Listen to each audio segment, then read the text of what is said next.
Everyone remembers when DKNY felt like the entire city wardrobe, fast, sharp, alive, everywhere you looked. But ask someone today what DKNY stands for, and you will get a long silence. This is not a story of a dramatic fall. It is how the ultimate New York working woman brand quietly lost its voice and faded into logo status. What does it really take to erase a cultural uniform in just 2 decades, and could it happen again? Donna Karan didn't set out to create a fantasy. She built DKNY in 1989 for the world she actually lived in, a city that ran on deadlines, subway rides, and the kind of days that started in one borough and ended in another. Her own life was the blueprint: a working mother, a designer with years at Anne Klein, and someone who saw how real women needed clothes that could keep up. DKNY was never about the red carpet or the boardroom alone. It was about the hours in between, the meetings, the errands, the late dinners, the quick changes in a cab. The original promise was simple: real clothes for real days, cut with the speed and edge of New York.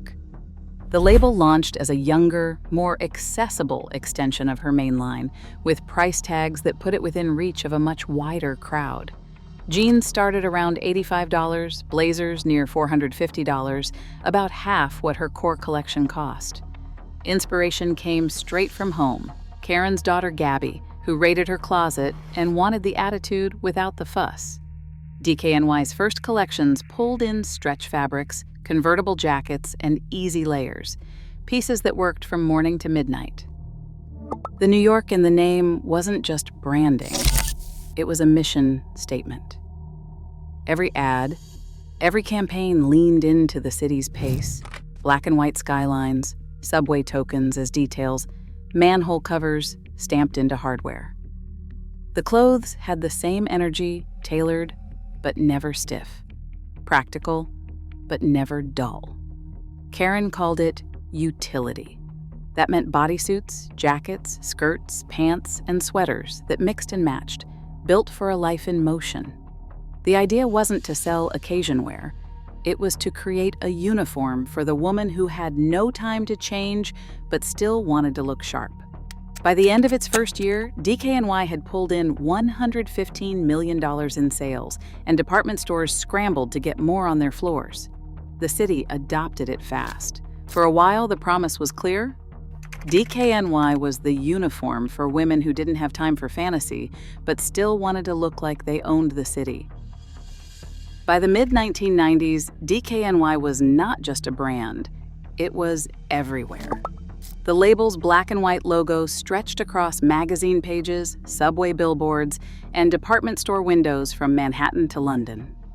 Vogue and Elle ran DKNY spreads that felt more like city life documentaries than fashion shoots, with models in layered, sharp suiting, sneakers with tailored pants, jackets slung over shoulders, all moving at the speed of New York.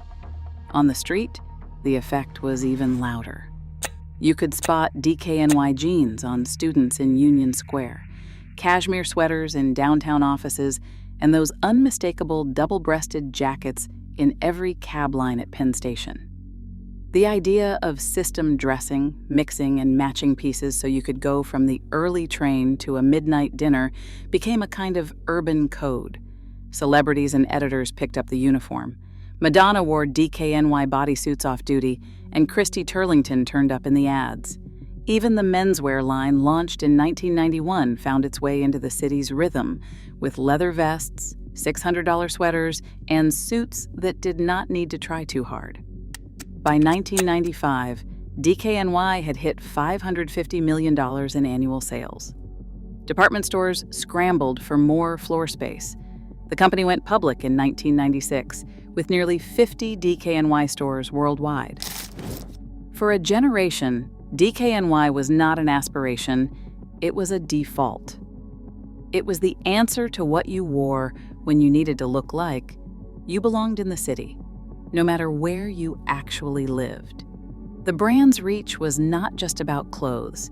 It was a passport to belonging in the fast, crowded, sometimes chaotic world of the 1990s in New York. The uniform said you could handle the day and maybe even own it. Magazine covers, street shots, and office hallways all started to blur together. DKNY had become more than a label. It was the look of the era's ambition. When a brand hits that level of cultural saturation, there is a lot more at risk than just sales. The question becomes, what happens when the uniform is everywhere, on every rack, in every closet, on every block? What is left to claim as your own? DKNY's early success did not just come from smart design or sharp marketing. It came from multiplying itself, category by category, until the brand filled every corner of a department store and eventually every part of a consumer's life. The real engine behind that growth was licensing. By the early 1990s, DKNY was not just making clothes. It had deals for hosiery, swimwear, jeans, kidswear, menswear, and crucially, fragrance. In 1992, the first DKNY fragrance launched under license with Estée Lauder, marking a new kind of presence for the brand. A scent could land on a vanity in a way a jacket never could. It was a shortcut to lifestyle status and a steady stream of royalties.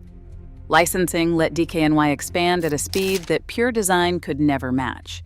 Jeans, watches, home goods, eyewear, and even bedding followed. By the mid-1990s, the brand was everywhere, on wrists, in bathrooms, on beds, and in kids' closets.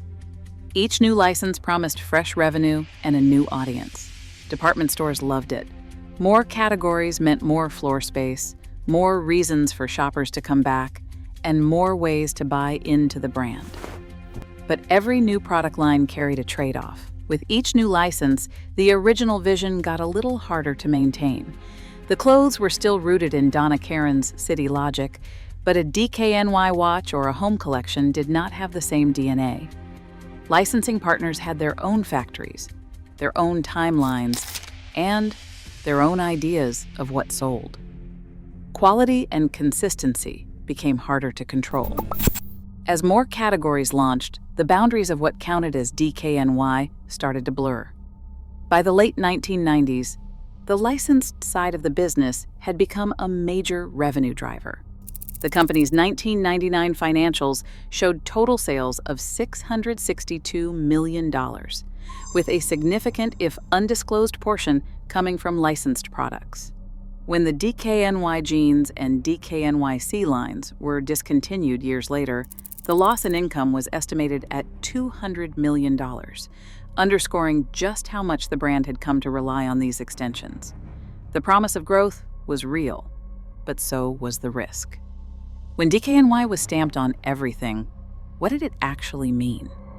The next challenge was not just about making more, but about holding on to the clarity that made the brand matter in the first place.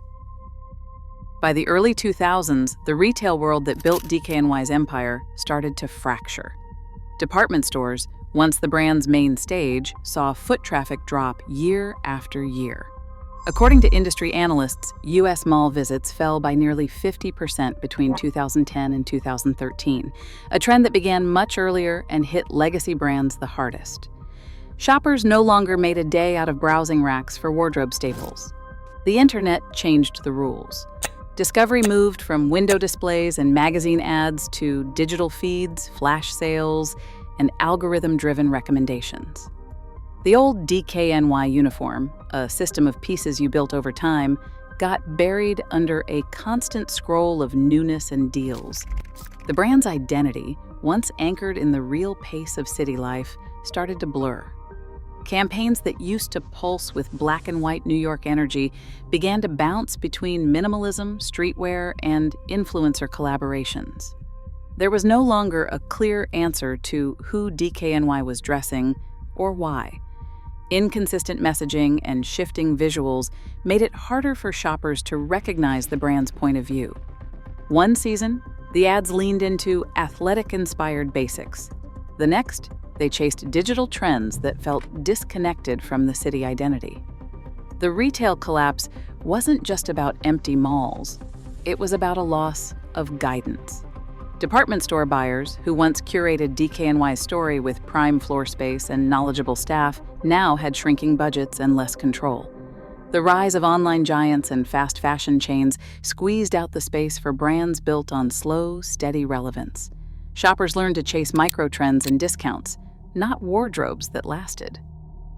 DKNY's original promise, real clothes for real days, got lost in the noise. The more the brand tried to keep up with the pace of online discovery, the less it stood out. The logo still appeared on racks and in digital catalogs, but the feeling of belonging, of owning a piece of the city, faded. The uniform became just another option in a crowded marketplace, no longer a signal or a shortcut to identity. As the channels changed, so did the brand's grip on meaning. The story was slipping, and the need for a stronger sense of direction was growing with every season. In 2001, a new owner stepped in. LVMH, the French luxury conglomerate known for Louis Vuitton and Moet and Chandon, acquired Donna Karan International, including DKNY, for $243 million. The move was not about nostalgia or creative loyalty. LVMH had a clear playbook: scale up, streamline, and plug American energy into a global luxury machine. Overnight, DKNY went from founder-driven to a portfolio asset. The logic was financial, not personal. LVMH saw DKNY's reach across jeans, fragrance, accessories, kids, and menswear, and wanted to turn that breadth into steady, predictable returns. The incentives changed. Where Donna Karan once made decisions based on instinct and the pulse of New York, decisions now ran through Parisian boardrooms, quarterly targets, and spreadsheets. The brand's New York edge was no longer the beating heart. It was a bullet point in a global growth strategy. Licensing, which had already stretched the DKNY name across dozens of categories, became even more central. Every product was measured for margin, not just meaning. If a category could be licensed, it was. If a product could be produced at scale, it was. The original promise, real clothes for real days, started to feel less like a mission and more like a marketing slogan. Donna Karan stayed on as chief designer, but her authority was diluted. Creative calls now required corporate approval. The pace of fashion collided with the pace of corporate reporting. LVMH's priorities favored brands that could deliver big numbers quickly, not slow-burn relevance. On paper, DKNY was now part of the world's most powerful luxury group. In practice, it was one among dozens, no longer protected by the founder's vision, but exposed to the logic of the portfolio. The city that once defined DKNY became a backdrop, not a driver. The brand's identity, once sharp and specific, softened under the weight of global expansion and corporate optimization. The question hovering over every season was simple: what happens to a brand built on one woman's worldview when that worldview is no longer in charge? The answer would come soon enough as the founder herself prepared to step away. Donna Karan's departure in 2015 landed like a final punctuation mark. After decades at the center of her namesake company, she stepped away to focus on urban zen, leaving behind a brand that had once mirrored her own daily life, but now answered to a much bigger machine. LVMH, the French luxury group that had acquired Donna Karan International back in 2001, made a swift decision. The main Donna Karan line would be shelved. DKNY, the accessible offshoot, was left standing, but its original architect was gone. The vacancy at the top triggered a search for new creative energy. Dao Yi Chow and Maxwell Osborne, the duo behind Public School, were brought in to give DKNY a reboot. Their task was to recapture the city's edge for a new era, to translate New York's pulse into clothes that could matter again. But the challenge went far beyond design. Distribution channels were stuck in old habits, price points still hovered in no man's land, and the wholesale partners that once built the brand's reach now struggled just to hold shoppers' attention. The reboot fizzled. Chow and Osborne's tenure ended abruptly, and the promise of a fresh start faded as quickly as it had arrived. The clothes changed, but the underlying engine stayed the same. In July 2016, LVMH sold Donna Karan International, including DKNY, to G3 Apparel Group for $650 million. G3 did not buy a legacy. It bought a portfolio piece. The new owners specialized in scale, working with brands like Calvin Klein, Tommy Hilfiger, and Karl Lagerfeld alongside DKNY. The goal was clear: drive sales across categories, expand licensing, and maximize distribution. The focus was not on recapturing a lost cultural moment, but on making the brand work as part of a larger commercial system. The result is familiar. DKNY's logo stayed visible on racks in outlet stores and across licensed goods from handbags to bedding. But the connection to a specific kind of woman, a specific kind of city energy, slipped further away. What had once been a uniform for real life became a label on mass-produced lifestyle products. The brand that once defined a generation's ambition now operated as just one more name in a crowded retail portfolio, its original point of view buried under layers of commercial necessity. Today, DKNY still appears in stores, but its meaning fades every season it stays generic. In a market where 70% of Gen Z shoppers say brand identity drives loyalty, clarity is not nostalgia, it is survival. Fashion does not wait for lost voices to return. The lesson: a name alone cannot make you matter twice. Where does the next great comeback really begin? Drop your thoughts below.